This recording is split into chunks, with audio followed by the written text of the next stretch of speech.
예수님께서 언젠가 사람들에게 가이사의 것은 가이사에게, 하나님의 것은 하나님께 드리라는 말씀을 하신 적이 있습니다.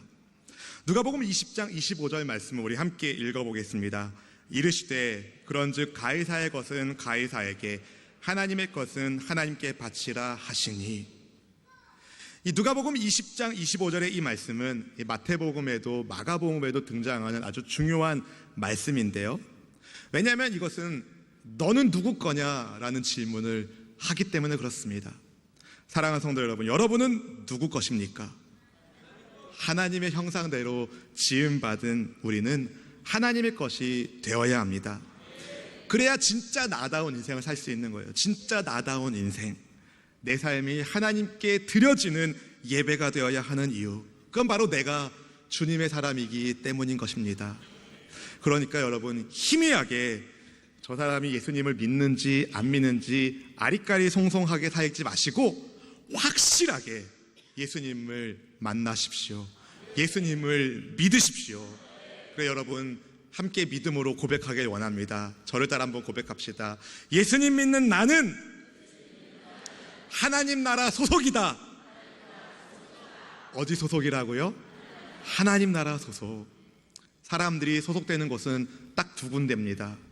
하나님 나라에 속했든지 마귀 나라에 속했든지, 하나님께 속하든지 마귀에게 속하든지, 천국이 집이든지 지옥의 형벌에 처하든지, 둘 중에 하나예요. 둘 중에 하나. 성경에 보니까 우리 하나님은 좋으신 분이세요. 사랑하는 백성들에게 복 주시고 지켜주시고 은혜 베푸길 원하시는, 평강 주길 원하는 분이 우리 하나님이십니다. 우리 민수기 6장 24절부터 26절까지 말씀 함께 읽어보겠습니다. 야훼는 내게 복을 주시고 너를 지키시기를 원하며, 야훼는 그의 얼굴을 내게 비추사 은혜 베푸시기를 원하며, 야훼는 그 얼굴을 내게로 향하여 드사 평강 주시기를 원하노라 할지니라 하라. 아멘. 얼마나 우리 하나님이 좋으신 분이세요. 복 주길 원하시고 은혜 베푸시길 원하시고 평강 주길 원하시고 지켜주기를 원하시는 우리 하나님. 근데 이렇게 좋으신 하나님께 속해 있어야 하는데, 아직 세상에는 하나님께 속해 있지 않는 마귀 소속으로 사는 사람들이 너무 많아요. 왜 그럴까요? 마귀의 거짓말에 속고 있어서 그래요. 속고 있어서 그래요. 마귀가 어떤 존재인지 요한복음 8장 44절은 이렇게 말합니다. 함께 읽어보겠습니다. 너희는 너희 아비 마귀에게서 났으니 너희 아비의 욕심대로 너희도 행하고자 하느니라. 그는 처음부터 살인한 자요 진리가 그 속에 없으므로 진리에 서지 못하고 거짓을 말할 때마다 제 것으로 말하나니 이는 그가 거짓말쟁이요 거짓의 아비가 되었음이라. 여러분, 얼마나 극명합니까? 마귀는 처음부터 살인한 자고 거짓말장이고 거짓의 아비이고, 우리 하나님은 진리의 주가 되시고 평강의 왕이시고 사랑하는 사람들에게 은혜 베푸시는 좋으신 분이신데, 어떤 쪽에 속해야 하겠습니까? 당연히 하나님께 속해야죠. 근데 세상 사람들은 거짓된 마귀의 말에 속고 있어요. 마귀가 주는 죄의 쾌락에, 음욕에, 탐심에 사람들이 유혹되고 있다는 겁니다. 그래서 우리들은, 하나님께 속해 있는 주님의 백성인 여러분들은 마귀에게 포로로 잡혀있는 사람들에게 생명의 주님을 전해야 합니다. 그들이 더 이상 지옥 소속이 아니라 천국 소속이 되도록, 마귀의 종이 아니라 하나님의 자녀가 되도록, 하나님 나라의 백성이 되도록 여러분은 증인이 되셔야 합니다. 누구의 증인이요? 예수님의 증인. 오늘 보면 8절 말씀을 함께 읽어보겠습니다. 8절입니다. 오직 성령이 너희에게 임하시면 너희가 권능을 받고 예루살렘과 온 유대와 사마리아와 땅끝까지 이르러 내 증인이 되리라 하시니라. 아멘. 제자들에게 말씀하시는 예수님의 음성에 제자들이 아멘하며 순종했기에 그들을 통하여 복음이 여러분에게까지 전해졌습니다. 우리 또한 예수님의 증인이 되어서 이 복음을 전해야 합니다. 땅끝까지 이르러 예수님의 증인이 될 것을 부탁하신 주님께서 이제 하늘에 오르기 시작하십니다. 본문 9절 말씀을 우리 함께 읽어보겠습니다. 9절입니다. 이 말씀을 마치시고 그들을 보는데 올려져 가시니 구름이 그를 가리어 보이지 않게 하더라. 아멘. 누가복음에서 누가는요, 예수님께서 손을 들어 제자들을 축복하실 때에 주님께서 승천하셨다고 기록을 남겼습니다. 누가복음 24장 50절 51절 말씀 함께 읽어보겠습니다. 예수께서 그들을 데리고 베다니 앞까지 나가사 손을 들어 그들에게 축복하시더니 축복하실 때에 그들을 떠나 하늘로 올려지시니 아멘. 만약에 여러분이 그 현장에 있었다면 여러분 어떤 반응을 보였을까요? 아마 깜짝 놀랐을 겁니다. 여러분 눈앞에서 예수님께서 하나님의 손에 의하여 승천하시니까 하늘로 올라가신 주님을 보면서 여러분은 깜짝 놀랐을 겁니다. 아마 제자들도 놀랬던 것 같아요. 아무도 예수님의 떠나심이 이렇게 진행될 것이라는 예측한 사람이 없었기 때문입니다. 목격자 중에 한 사람이었던 베드로는 베드로전서 3장 22절에서 이렇게 기록을 남겼습니다. 읽어볼까요? 그는 하늘에 오르사 하나님 우편에 계시니 천사들과 권세들과 능력들이 그에게 복종하느니라. 아멘. 하늘로 올라가시는 예수님께서 구름에 가려서 보이지 않게 되었는데 여전히 제자들은 하늘을 보고 있었어요. 혹시라도 승천하시는 예수님의 마지막 모습을 눈에 끝까지 담고 싶은 그들의 열망이 있었기 때문일지도 모릅니다. 근데 갑자기 흰 옷을 입은 두 사람이 그들 곁에 나타난 거예요. 본문 10절 말씀을 함께 읽어봅시다. 올라가실 때에 제자들이 자세히 하늘을 쳐다보고 있는데 흰 옷 입은 두 사람이 그들 곁에 서서, 이 흰 옷 입은 두 사람 바로 천사들을 말합니다. 어디선가 갑자기 짠! 나타난 거예요. 천사들은요, 시공간을 초월하는 영적 존재이기 때문에 그렇게 나타날 수 있었습니다. 근데 사실 부활의 몸을 입으신 예수님도 시공간을 초월하시는 전능하신 분이 되셨거든요. 하나님 보좌 우편에 얘들아 안녕 하고 짠! 사라지셔서 하나님 보좌 우편에 가실 수 있으셨다는 겁니다. 근데 굳이 예수님은 제자들 눈앞에서 하늘로 올라가셨어요. 왜 그랬을까요? 저는 이 말씀을 준비하면서 주님은 정말 제자들을 사랑하시는구나. 주님의 승천하심조차 주의 백성들을 향한 주님의 배려라는 사실을 제가 발견하고 얼마나 큰 감동을 받았는지 모릅니다. 제자들로 하여금 야! 니네 예수님 어디 갔어? 모르겠는데 하지 않도록, 야 니네 예수님 어디 가셨어? 우리 예수님 하늘에 올라가셨어. 내가 그걸 봤어. 직접 목격한 제자들로 하여금 예수님의 십자가 죽음과 부활과 하늘에 올라가심을 증언하게, 담대하게, 확실하게 말할 수 있도록 우리 주님께서 그렇게 올라가신 것이 아닐까요?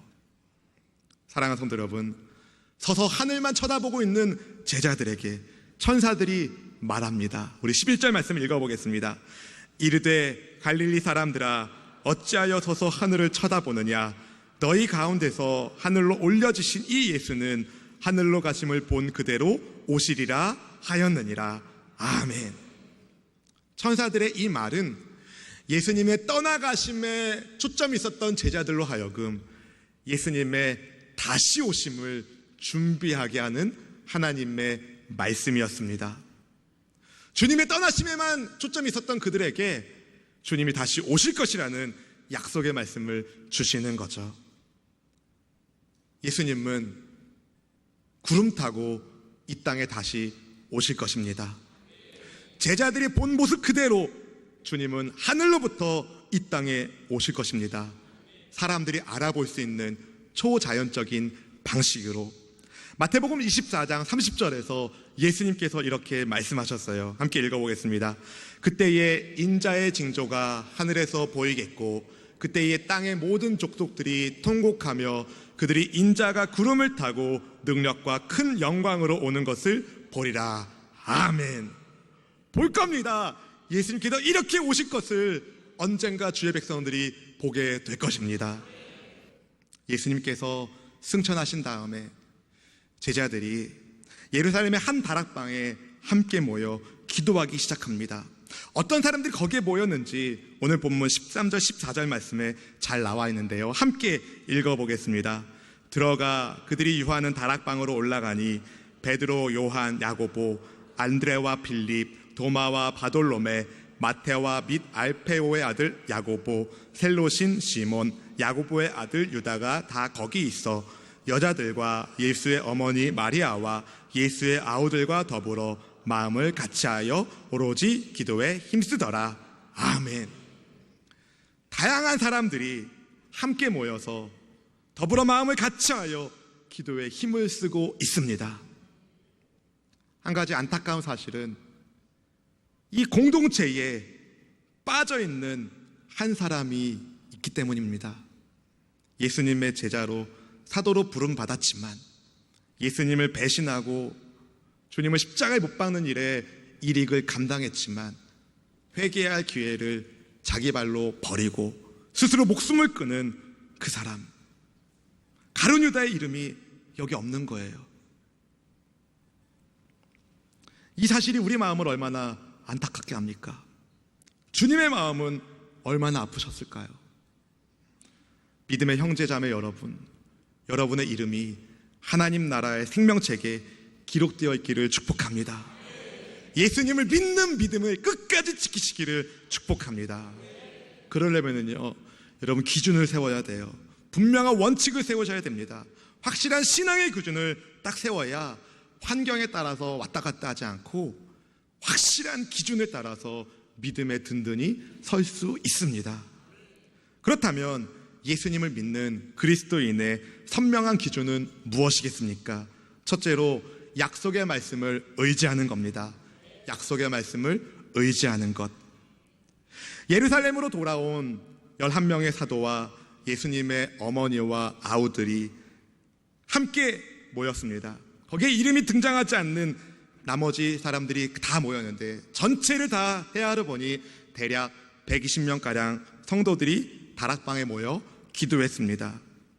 예수님을 믿는 그리스도인들이 약속하신 말씀이 있었기 때문에 그 말씀에 의지하여 예루살렘의 한 다락방에 모여 힘써 기도한 겁니다. 제자들, 육신의 어머니 마리아, 동생들, 그리고 여인들, 만사를 제쳐놓고 예루살렘에서 기도의 자리에 마음을 모아 함께 기도하고 있었습니다. 왜 그랬을까요? 말씀이 있었기 때문에. 예루살렘 떠나지 말라는 주님의 말씀이 있었기 때문에. 사도행전 1장 4절 말씀은 이렇게 말합니다. 읽어보겠습니다. 사도와 함께 모이사 그들에게 분부하여 이르시되 예루살렘을 떠나지 말고 내게서 들은 바 아버지께서 약속하신 것을 기다리라. 아멘. 떠나지 말고, 예루살렘 떠나지 말고 기다려라. 여러분, 주님의 제자들, 주님을 믿는 사람들에게 예루살렘은 결코 머무르기 좋은 도시가 아닙니다. 부활하신 예수님은 하늘에 올라가셨고 예수님의 십자가에 매달고 죽였던 종교 지도자들의 총본산이 예루살렘에 있거든요. 그들은 갈릴리로 돌아가는 게 훨씬 합리적이라고, 그게 낫다고 생각할 수 있었습니다. 하지만 말씀을 붙들고 예루살렘에 머뭅니다. 왜요? 약속하신 성령님을 기다리라는 주님의 말씀이 있었기 때문에. 누가복음 24장 49절 말씀을 함께 읽어보겠습니다. 볼지어다 내가 내 아버지께서 약속하신 것을 너희에게 보내리니 너희는 위로부터 능력으로 입혀질 때까지 이 성에 머물라 하시니. 아멘. 능력을 입을 때까지 예루살렘을 떠나지 말라. 주님의 그 약속하신 말씀이 있기 때문에 불편해도 불안해도 약속하신 말씀 붙들고 머문 겁니다. 존경하며 축복하는 성도 여러분, 어떤 사람이 그리스도인입니까? 약속하신 말씀을 의지하는 사람, 그 말씀을 붙드는 사람이 그리스도인입니다. 예수님은 여러분과 같은 그리스도인들을 예수님의 증인으로 부르셨어요. 이 증인됨의 사명을 감당하려면 약속하신 말씀을 붙잡아야 합니다. 왜냐하면 말씀이 능력이기 때문에. 주님의 제자들은 약속의 말씀을 의지하여 예루살렘으로 돌아온 거예요. 본문 12절 말씀에서 이렇게 말합니다. 제자들이 감람원이라 하는 산으로부터 예루살렘에 돌아오니, 예루살렘으로 돌아왔다는 거예요. 약속하신 말씀 때문에. 그리고 위로부터 능력이 입혀질 때까지 그들은 합심하여 기도했습니다. 그렇게 순종하며 기도하던 제자들에게 성령님이 임하신 겁니다. 능력으로 임하신 겁니다. 그때는 완전히 새로워졌어요. 예수님의 십자가 앞에서 두려웠고 도망치고 떨었던 제자들이 담대한 증인이 됐습니다. 기탄 없이 하나님의 말씀을 대언하는 놀라운 사명을 감당합니다. 초대교회 성도들이 약속의 말씀을 의지했다면, 초대교회 그리스도인들이 약속의 말씀을 의지했다면, 오늘을 사는 현대 그리스도인들도 약속의 말씀을 붙잡아야 합니다. 주님의 말씀은 변함이 없기 때문입니다. 이사야 40장 8절은 이렇게 말합니다. 읽어보겠습니다. 푸른 마르고 꽃은 시드나 우리 하나님의 말씀은 영원히 서리라 하라. 아멘. 여러분, 여러분의 환경의 기준을 두지 말고, 상황의 기준을 두지 말고 여러분의 삶의 기준을 말씀에 두십시오. 영원히 흔들리지 않는, 변하지 않는 말씀이 여러분 삶의 기준이 될 때 여러분을 통한 주님의 뜻이 이루어질 것입니다. 할렐루야! 두 번째로 그리스도인의 선명한 기준, 두 번째는 믿음으로 순종하며 기도하는 겁니다. 믿음으로 순종하며 기도하는 것. 사실 말씀을 의지한다는 것은 말씀을 실천한다는 것을 말합니다. 왜냐하면 듣기만 하고 실천하지 않는 것은 자기를 속이는 것이기 때문입니다. 야고보서 1장 22절은 이렇게 말해요. 같이 읽어보겠습니다. 너희는 말씀을 행하는 자가 되고 듣기만 하여 자신을 속이는 자가 되지 말라. 아멘. 왜 하나님의 말씀에 순종하기 어려울까? 제가 보니까요, 자기 생각이 많으면 순종하기 어려워요. 주님께서는 단순하게 하나님의 말씀에 아멘하고 순종하는 사람 통하여 하나님 나라의 역사를 지금까지 인도하셨어요. 많이 배운 사람, 가정 배경이 좋은 사람, 돈 많은 사람 아닙니다. 주님 말씀에 아멘하며 순종하는 사람, 그들을 통하여 하나님 나라가 확장되고 그들 통하여 하나님께서 역사하고 역사하십니다. 그 일에, 그 손에 여러분도 저도 쓰임받기를 축복합니다. 누가복음 14장에 보면은요, 예수님께서 비유의 말씀으로 잔치 비유를 말씀하시는데 어떤 사람이 잔치를 베풀었어요. 많은 사람을 초대했습니다. 근데 막상 잔치할 시간이 돼서 종을 보내서 이제 오십시오, 모든 것이 다 준비가 됐습니다, 이렇게 알렸는데 사람들이 다 못 가겠소 사양하는 겁니다. 누가복음 14장 18절부터 20절까지 말씀 여러분 같이 화면을 보시고 읽어보겠습니다. 다 일치하게 사양하여 한 사람은 이르되 나는 밭을 샀음에 아무래도 나가 보아야 하겠으니 청컨대 나를 양해하도록 하라 하고, 또 한 사람은 이르되 나는 소 5겨리를 샀음에 시험하러 가니 청컨대 나를 양해하도록 하라 하고, 또 한 사람은 이르되 나는 장가 들었으니 그러므로 가지 못하겠노라 하는지라. 여러분, 주인이요, 갑자기 잔치를 초대한 게 아니라 미리 초대장을 보냈어요.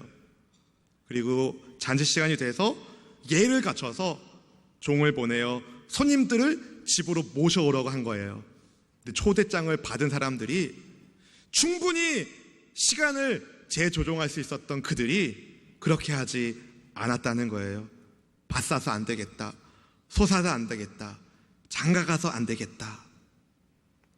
여러분, 밭 사는 거, 소 사는 거, 장가 가는 거는요 나쁜 일이 아닙니다. 이것은 인생을 말해주는 거예요. 인생을 말해주는 것, 삶의 터전을 잘 가꾸는 것, 아주 중요한 일입니다. 근데 먹고 사는 것보다 더 중요한 게 있는 거예요. 하나님과의 약속. 초대장을 받았지만 초대에 응하지 않았다는 것은 약속의 말씀을 받았지만 순종하지 않았다는 겁니다. 듣기는 들었지만 순종하지 않는 것.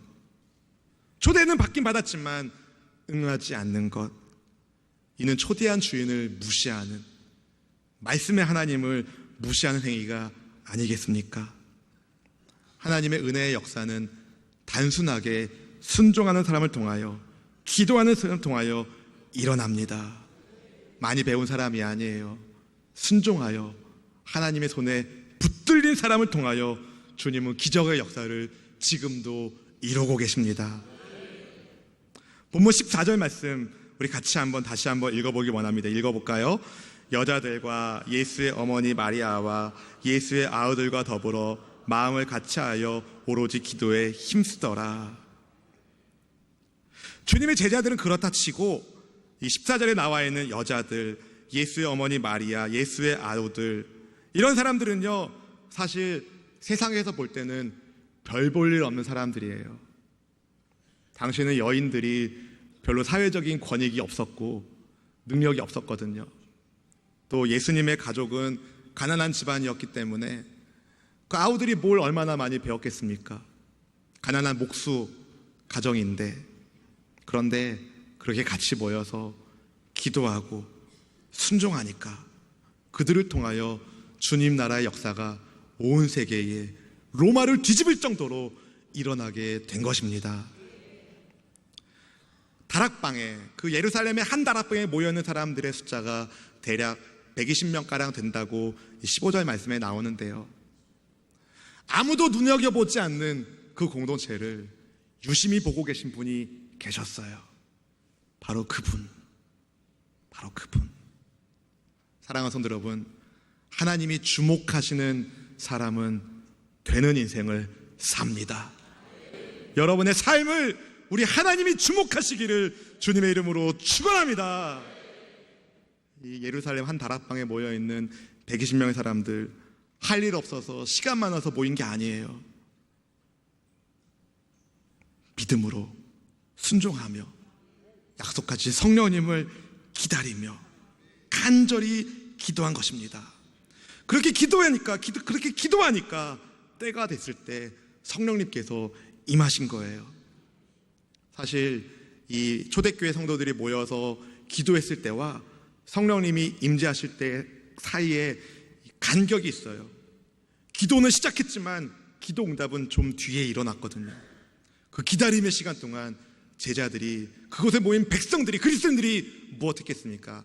약속의 말씀을 붙들고 끝까지 순종하는 것, 끝까지 기도하는 것. 여러분, 끝까지 순종하는 게 중요한 겁니다. 끝까지 기도하는 것이 중요한 겁니다. 사랑하는 성도 여러분, 그렇게 그들이 주의 말씀에 순종하고 마음을 같이하여 기도에 힘쓰니까 성령께서 임하게 되셨고 모든 것이 변하게 된 거예요. 연약한 사람들이 담대한 사람이 되고, 정말 시골 무지렁이 취급받던, 학문 없는 무지한 사람 취급받던 그들이 하나님의 말씀으로, 지혜로운 말씀으로 대언하는 놀라운 지혜자가 되었습니다. 손을 내밀어서 예수님의 이름으로 기도하니까 병든 자가 막 낫기 시작하고, 앉은 뱅이 막 일어나기 시작하고, 눈먼 사람이 막 눈을 뜨게 됩니다. 여러분, 능력이 부족하다고 낙심하지 말고 약속의 말씀에 순종하여 기도의 힘을 내십시오. 예수님의 말씀에 귀를 기울이세요. 말씀을 믿으십시오. 단순하게 믿으세요. 내 생각으로 복잡하게 계산하지 말고 주님 말씀에 아멘하며 나가는 겁니다. 마태복음 18장 19절에서 20절까지 예수님 말씀은 이렇게 말씀하셨어요. 같이 읽어볼까요? 진실로 다시 너희에게 이르노니 너희 중에 두 사람이 땅에서 합심하여 무엇이든지 구하면 하늘에 계신 내 아버지께서 그들을 위하여 이루게 하시리라. 두세 사람이 내 이름으로 모인 곳에는 나도 그들 중에 있느니라. 아멘. 예루살렘의 그 다락방에 아무도 주목하지 않은 이 120명가량이 되는 성도들을 하나님이 주목하시고 예수님은 그들 가운데 함께 하셨고 성령님께서 때가 되어 임재하시니 그들을 통하여 많은 사람들의 삶 가운데 기적의 역사가 일어납니다. 기도 가운데 함께 하시는 예수님 안에서 여러분도 능력 있게 살 수 있습니다. 여러분이 하나님께 속한 그리스도인이라면 여러분이 이미 기적을 약속받은 성도입니다. 여러분을 통하여 주님이 놀라운 일을 하길 원하십니다. 그러니 여러분 생각을 내려놓고 주님 말씀에 순종하며 기도의 자리에 나오십시오. 가정마다, 직장마다, 삶의 자리에 기도의 자리를 마련하십시오. 기도의 골방을 세우십시오. 특별히 우리 공동체가, 우리 수원수목의 공동체가 마음을 같이하여 주님께 기도하길 원합니다. 약속의 말씀을 붙들고 믿음으로 순종하며 기도하는 주의 백성을 통하여 주님이 놀라운 일을 행하실 것입니다. 주님이 가라 하면 가고 주님이 멈추라면 멈추고, 그것이 우리의 삶의 자취가 될 때 여러분의 걸음 한 걸음 한 걸음마다 주님의 동행하심 걸음과 기적의 역사가 함께 임할 것입니다.